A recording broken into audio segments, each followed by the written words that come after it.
The Honourable Minister of Finance. Mr. Speaker, there is a duality to Jewish identity and Jewish life that's perhaps unique in Canadian history. On the one hand, individually and collectively, especially in the Western democracies, the Jewish community is achieving unparalleled acceptance and an ability to contribute to society, and to do that in the same way as citizens in each of the countries in which they live. And we see that in Canada, where Jewish institutions are strong and the Jewish community is able to participate at every level in every field of human endeavor.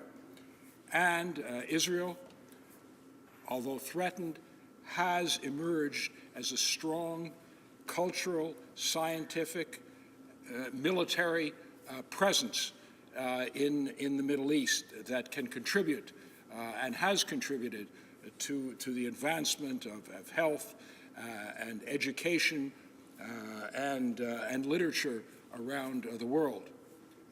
And yet, on the other hand, we are seeing the emergence of an old hatred, a hatred that we all thought couldn't possibly reemerge, where Jewish people cannot safely walk through the streets of some of the most civilized capitals of the world if they are dressed identifiably as Jewish.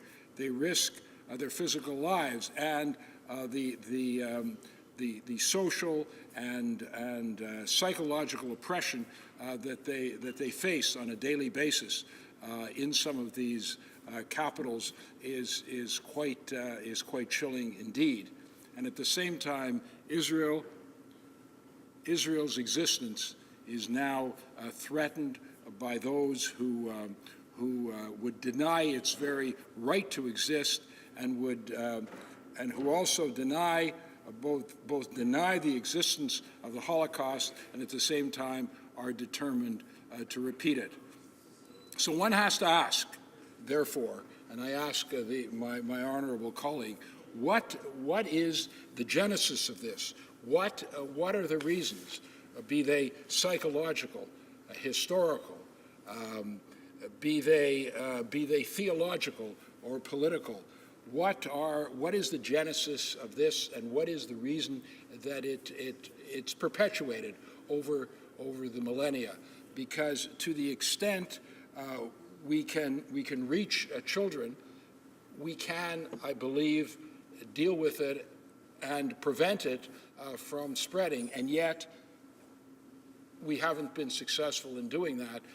We here in this country have a diverse society, an extraordinarily successful society, where people are free to practice their religious beliefs, to have different political perspectives.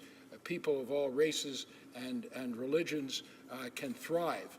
And where this issue, while it definitely exists, does not pose the same kind of threat that it does in other countries of the world. So what can we learn from that, and how can we, what can we do, what can we suggest that will help address the issue, protect the community, and hopefully over the longer term at least prevent it from metastasizing into the kind of horror that we've seen all too recently.